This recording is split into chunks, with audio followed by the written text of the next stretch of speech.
किसान जब धरती का सीना चीरता है तब जाकर देश को रोटी नसीब होती है। लेकिन उस किसान को रोटी मिलेगी भी या नहीं, इसकी चिंता भला कौन करता है। कभी मौसम उस पर मुसीबतों का पहाड़ बनकर टूटता है, तो कभी बीज, जमीन और पैदावार की कमी। देश के किसान हमेशा से ही इन्हीं हालात के शिकार तो होते रहे हैं, खासकर छोटे व सीमांत किसान। उसमें हमने दो चीजों को सिद्ध करना है। एक, हमारा किसान देश और दुनिया का पेट भरने में सामर्थ्यवान हो,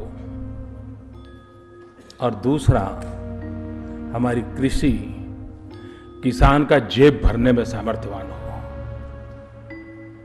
दुनिया का तो पेट तो भरे, लेकिन किसान की अगर जेब नहीं भरेगी तो शायद हम जो चाहते हैं उस स्थितियों को प्राप्त नहीं कर सकते। लेकिन कभी तो हालात को बदलना ही था। इन्हीं हालात को बदलने की एक छोटी सी कोशिश है किसान उत्पादक संगठन यानी एफपीओ। एफपीओ छोटे व सीमांत किसानों के लिए एक उम्मीद है। वो उम्मीद जिसने बदहाली में जी रहे देश के लाखों किसानों को जीने की नई राह दिखाई और उन्हें सशक्त और आत्मनिर्भर बनाया। लघु कृषक कृषि व्यापार संघ, जिसका उद्देश्य है किसानों को खेती में लागत कम हो और फिर उनके उपज का उचित मूल्य मिल सके। एफपीओ अपने किसान सदस्यों को न सिर्फ वित्तीय तथा गैर वित्तीय मदद प्रदान करता है, बल्कि उन्हें संगठित रूप से कृषि करने के लिए प्रेरित भी करता है।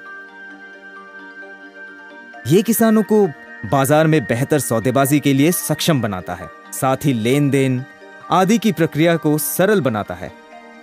एफपीओ के सदस्य कम लागत में बेहतर कृषि कर कई गुना ज्यादा मुनाफा हासिल करते हैं, जिसमें तकनीक और प्रौद्योगिकी की भूमिका भी अहम है। एसएफएसी गांव के अंदर 20-20 किसानों का समूह बनाता है, जिसको एफआईजी बोलते हैं, और फिर 1050 गांव में बनाते हैं और 1000 किसानों का फार्मर्स प्रोड्यूसर ऑर्गेनाइजेशन एफपीओ का गठन करते हैं।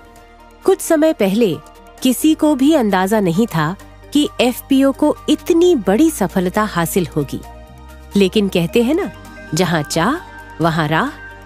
हालांकि इस पहल को धरातल पर लाना इतना आसान नहीं था। इस काम में मुश्किलें बहुत थीं। लिहाजा कृषि मंत्रालय ने ये महती जिम्मेदारी एसएफएसी को सौंपी। चूंकि मामला किसानों के हितों से जुड़ा था, तो एसएफएसी भी पीछे नहीं हटी। एसएफएसी इस बात को भली भांति जानती थी कि जल्दबाजी या एक छोटी सी गलती किसानों को उनके हितों से वंचित कर सकती है। लिहाजा एसएफएसी ने एक सुस्पष्ट लक्ष्य के तहत रणनीतियों को अंजाम दिया। राज्य सरकारों, नागरिकों और तकनीकी संगठनों की मदद से एसएफएसी ने इस परियोजना को लागू किया। योजना को क्रियान्वित करने के लिए एसएफएसी ने 21 स्वयंसेवी संगठनों की मदद ली और किसानों तक अपना संदेश पहुंचाया। किसानों में जागरूकता लाने के लिए हजारों बैठकें आयोजित किए गए और कार्यशालाओं के जरिए उन्हें प्रशिक्षण भी दिया गया। हर वो प्रयास किया गया जो किसानों को इस योजना के लिए प्रोत्साहित कर सके। एसएफएसी की मेहनत भी जाया नहीं गई और अंततः किसानों को भी संस्था के इरादों पर विश्वास होने लगा। 25 राज्यों में 350 एफपीओ का गठन किया गया।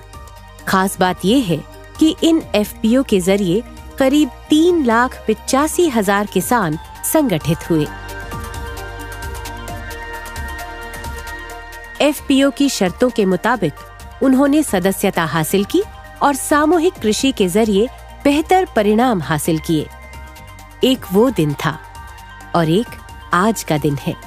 इसके बाद इन किसानों ने अपनी बदहाली के दिनों को कभी पीछे मुड़कर नहीं देखा। आज ये सशक्त हैं, एकता की ताकत पहचानते हैं और कम लागत में ज्यादा मुनाफा हासिल कर रहे हैं। यहाँ तक कि बचत भी कर रहे हैं, जो कल तक उनके लिए शायद किसी सपने जैसा था। ऐसा नहीं है कि एफपीओ और उनसे जुड़े किसानों की कहानी बस यहीं आकर रुक जाती है। जहां एक ओर किसान अपनी मेहनत से बेहतर परिणाम हासिल कर रहे थे, वहीं कृषि मंत्रालय और SFAC इस परियोजना को और व्यापक बनाने की रणनीतियों पर विचार कर रहे थे।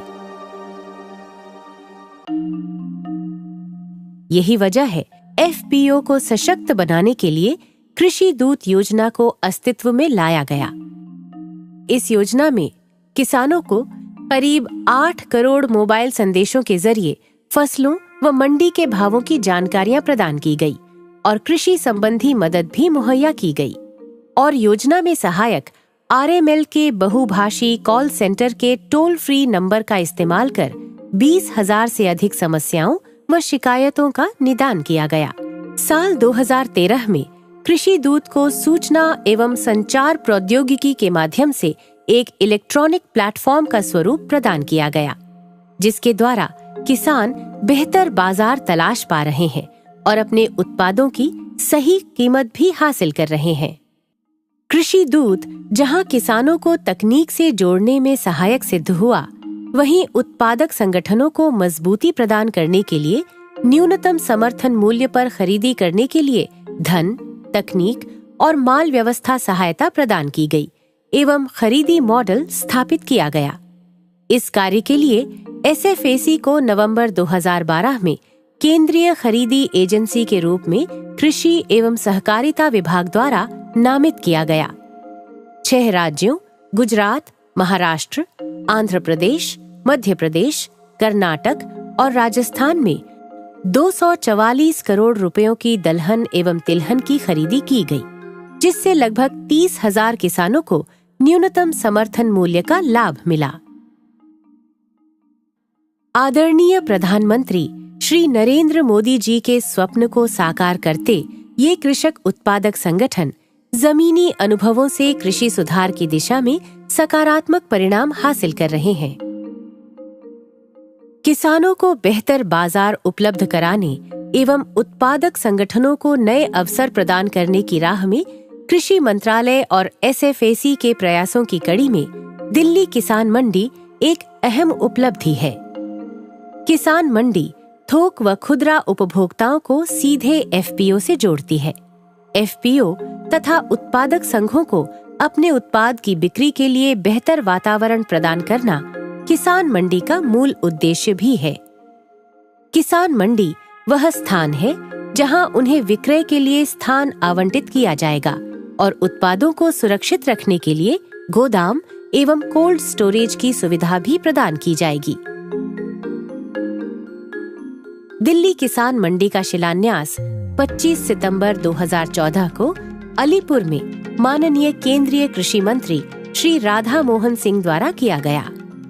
किसान मंडी के जरिए FPO के सदस्य किसान अपने उत्पाद का उचित मूल्य प्राप्त कर सकते हैं।